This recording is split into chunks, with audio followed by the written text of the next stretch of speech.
Kwa majina anaitwa Amina. Ni binti mrembo ambaye urembo wake uliwafanya vijana waweze kupagawa sehemu yote ambayo anapita. Safari yake ya mapenzi ilianza mwaka 2015 akiwa binti wa miaka 20. Siku moja alikuwa katika gari akielekea kwa dada yake, lakini wakati yupo katika gari kuna kijana pembeni alikuwa anamtazama sana. Lakini ghafla wakajikuta wanatazamana, kila mmoja akiweka matamanio kwa mwenzie. Kijana akaona hii ni fursa ya mimi kuweza kuchukua mawasiliano ya binti huyu.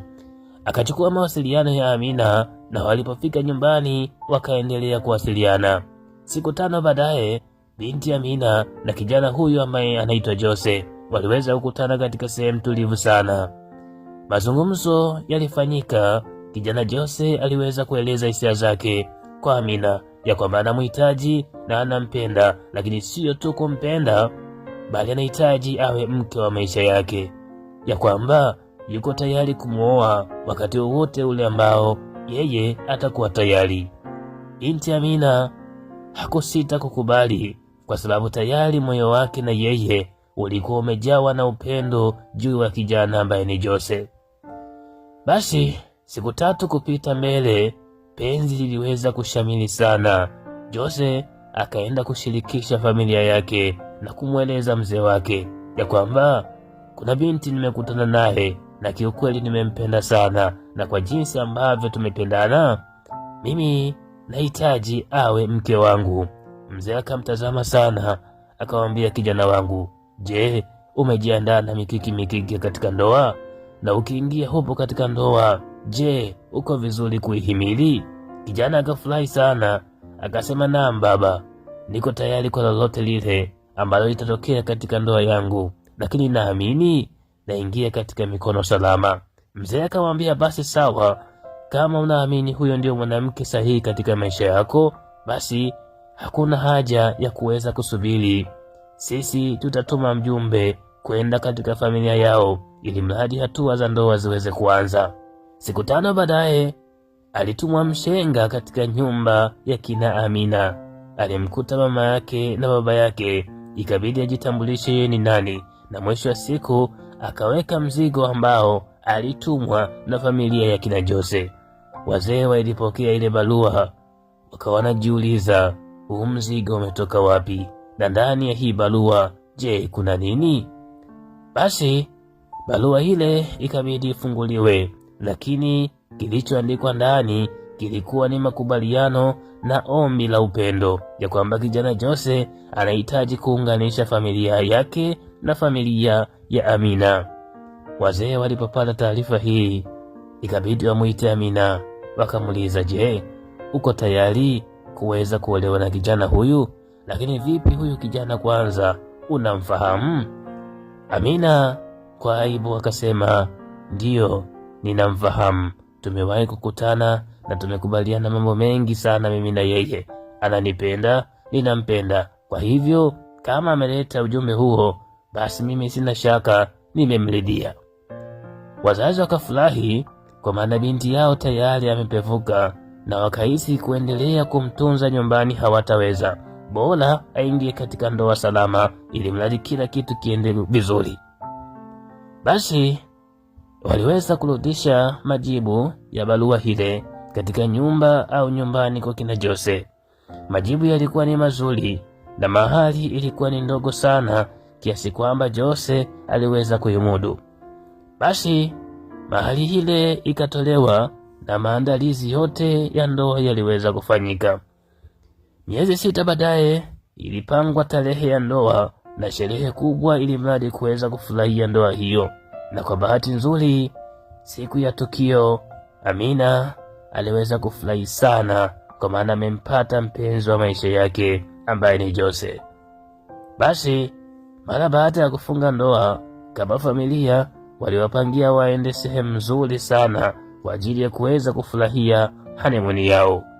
Basi ikawa ni furaha miongoni mwa wote wawili, kwa maana ndio siku ambayo walitamani sana iweze kutokea.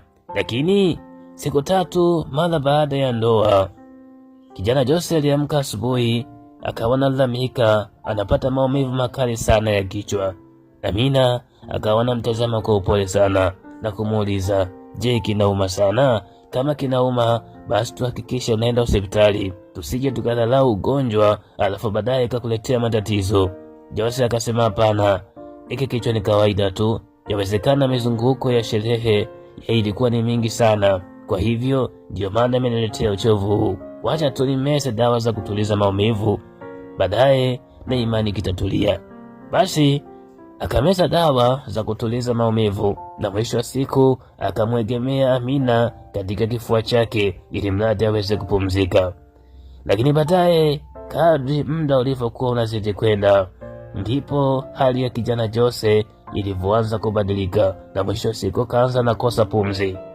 Dada Amina masikini ni binti mdogo wa miaka 20, hajui atafanya nini. Ikabidi aite ndugu zake na kuwapigia simu kuwaeleza kile ambacho kinatokea sehemu ile ambayo wamefikia. Familia ikabidi ifike na moja kwa moja kuweza kumchukua kijana Jose na kumpeleka hospitali. Lakini kwa bahati mbaya kabisa, usiku ule ule wa siku ya 3 maana baada ya ndoa yao, ilitoka taarifa kutoka kwa madaktari ya kusema, poleni sana kama familia, tumejitahidi sana kuweza kuokoa maisha ya Jose, lakini kwa bahati mbaya tumempoteza mpendwa wenu. Kiukweli dada Amina aliweza kuanguka chini, akazimia pale pale. Ndoa ina siku 3, hata utamu wa ndoa yenyewe bado ulikuwa hujapatikana. Akazimia. Alipokuja kuamka akajikuta yuko katikati ya familia yake, wazee wake wakiwa wanamtazama. Akauliza, hapa ni wapi? Hebu nambieni, je, Jose yuko wapi? Wazazi machozi yanawatoka, wanajiuliza watampatia jibu gani, maana wakimjibu inawezekana kapata matatizo zaidi. Lakini baba akamwambia, binti yangu, ni kweli Jose wako hatupo naye tena, lakini lazima ukubali ya kwamba mipango ya Mungu inazidi mipango ya binadamu. Kwa hivyo lazima uwe na subira katika hiki kipindi kigumu ambacho unapitia. Dada Amina chozi likawa linamtoka maskini, anajiuliza, mimi nimekosa nini? Kwa nini imekuwa hivi? Ndoa ina siku 3, mume amepotea, kwa nini ameruhusu Mungu yametokea yote haya?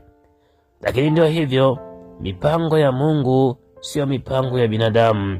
Jose aliweza kupotea namna hivyo. Binti ikabidi augulie na kukaa eda kwa siku zote ambazo zinahitajika, na mara baada siku zile kupita, upweke ukawa unaendelea kumsonga, akawa anaathirika sana kisaikolojia. Ikabidi mama yake amshauri, unahitaji walau upate marafiki wa kuweza kukaa nao pamoja, kwa sababu sije ukapata mawazo ambayo yatakufanya ujizuru mwenyewe. Kiukweli hakuna kitu kinauma kama kumpoteza mpendo wako. Basi maisha yakaenda, lakini miaka 2 baadaye, mwaka 2017, binti Amina akiwa na miaka 22, alibahatika kukutana na kijana mwingine. Alisita sana kuingia naye katika mahusiano kwa sababu alijua kabisa yawezekana ule mkosi ambao walikutana nao mwanzo pengine bado unaendelea kumsumbua. Lakini akasema, wacha nijipe moyo, yawezekana ile ilikuwa ni mipango ya Mungu tu. Siku yake Joseph ilikuwa imepatikana, basi wacha niruhusu moyo wangu uingie sehemu nyingine. Dada Amina akakutana na kijana mtanashati anaitwa Ali. Ali alipomwona Amina kwa uzuri wake, macho yake ya kuvutia, tabasamu lenye kumfanya mwanamume avutike kwa upande wake, akaona huyu ndio mwanamke ambaye anastahili kuwa naye. Basi kijana Ali ikabidi amwendee dada yule na kumwomba ridhaa ya kuingia naye katika mahusiano. Bibi Amina naye kwa kuwa tayari alikuwa na upweke muda mrefu, akaona huu ndio muda mzuri wa mimi kuweza kuingia katika mahusiano. Penzi likaanza kama kawaida, mawasiliano yakawa moto sana, Baadaye wakakutana katika eneo tulivu sana. Kijana Ali akamwambia, sikiliza nikwambie Amina, unajua mimi sio kama vijana wale ambao wanapenda uzinifu.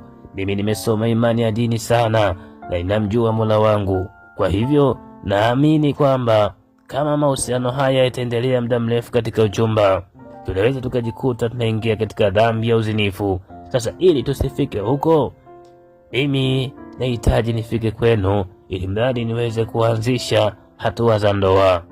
Amina alimtazama sana kijana Ali, akavuta pumzi nzito na kusema, kiukweli hata mimi sihitaji kuzini kwa namna yoyote ile. Nahitaji niitwe mke wa fulani. Kwa hivyo katika moyo wangu niko huru kabisa. Unaweza ukaenda kujitambulisha na kuanza hatua za ndoa. Lakini ndani ya moyo wa Amina akawa na mapata wasiwasi mzito sana na mawazo juu ya kile ambacho kilitokea mwanzoni. Siku 5 baadaye, kijana Ali aliweza kutuma mshenga katika familia ya Amina. Mshenga alifika kama kawaida na alipeleka tena barua yenye ujumbe mzito kutoka kwa Ali. Wazazi walipopokea barua ile, kwanza wakatazamana wao wenyewe, wakasema, jamani, yasije yakatokea yale. Tumwombee sana binti yetu aweze kupata mtu ambaye atadumu naye katika maisha yake ya ndoa. Basi barua ile iliweza kusomwa, na mara baada ya kusoma barua ile waliweza kurudisha majibu na mahari ikawa ni 500,000.